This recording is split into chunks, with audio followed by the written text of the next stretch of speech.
The story we're about to tell you is instead about Joe Biden, the man who just days from now could be elected president of the United States.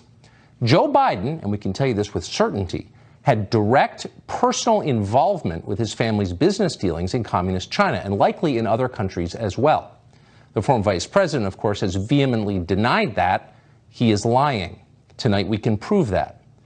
Before we begin, a word about Tony Bobulinski. Bobulinski is not a conventional whistleblower.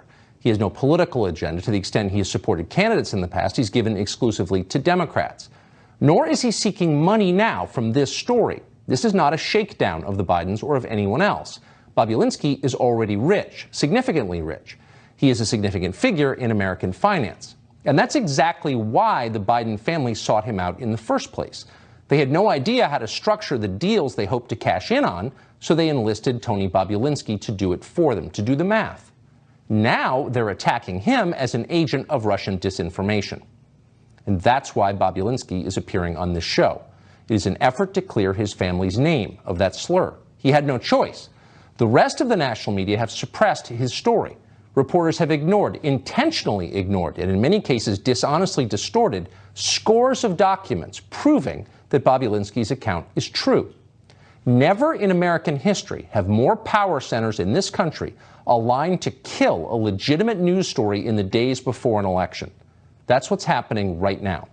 If you're looking for a real threat to our democracy, an actual threat, you're watching it unfold. We're seeing it firsthand. Last night, we experienced an extraordinary attempt to interfere with our reporting on the Biden family. We'll bring you details on that soon. But for now, here is Tony Bobulinski's story. We recorded this interview with him a few hours ago in a hotel in Los Angeles.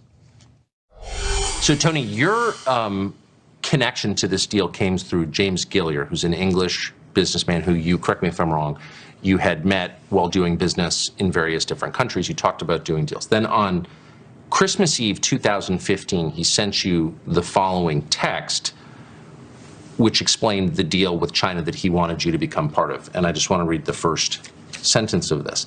There will be a deal between one of the most prominent families from the U.S. and them constructed by me.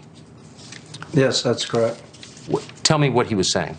So James Gilliar was referencing something that he had been working on throughout 2015 with Rob Walker and a Chinese company called CEFC, and he had been traveling around the world developing that deal, and that text was just the culmination of him making me aware that the deal was moving forward. So he doesn't say, I want to do a deal with you and me and Hunter Biden, or even you, me, Hunter Biden, and Jim Biden. He said, between one of the most prominent families from the United States. He's talking about the Biden family. Yes, that's correct. It was never about Hunter Biden or Jim Biden. It was about the family name, the Biden legacy. At this point, Joe Biden was the sitting vice president of the United States. Yes, that's correct. Okay, so I want to fast forward to 2017, early May 2017. And at this point, you've agreed to become part of this deal. Hunter Biden, Jim Biden, the vice president's brother, James Gilliar, and they're asking you to meet with the former vice president in Los Angeles. Describe the context, describe why they wanted you to meet with him. Okay, across those days in Los Angeles, in May of 2017 that you're referencing, I met with Hunter Biden multiple times at the Chateau Marmont and Rob Walker. And the discussion was they wanted me to sit down with their father just to meet him and at a high level discuss the Biden family and how they approach things. Let me ask you to pause. Will you explain to us who Rob Walker is? Yeah, Rob Walker was a partner in Rosemont Seneca and had a very close relationship with the Biden family and had developed and been working with James Gilliar throughout 2015 and 2016 to develop this deal with the Chinese and CFC. What was his relationship with the Biden family? So my understanding is Rob had worked in prior administrations and had a very, very close relationship.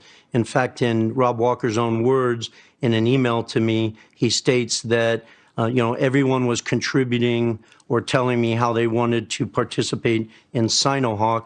And in an email, he basically states, in his own words to me, I want to continue acting as a proxy for Hunter Biden, Jim Biden, and the Bidens around the world. The Biden family. The Biden family. So they wanted you to meet with the former vice president in L.A. How did that play out? That's correct. The former vice president was flying in, and we were to meet at the Beverly Hilton.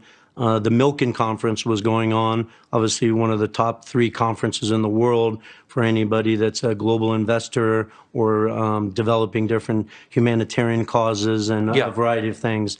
And he was, Joe was flying in to speak about the cancer and the moonshot stuff he was working on, and Hunter and everyone was in town, and they wanted to coordinate me meeting with Joe. And so it was set up for the night of May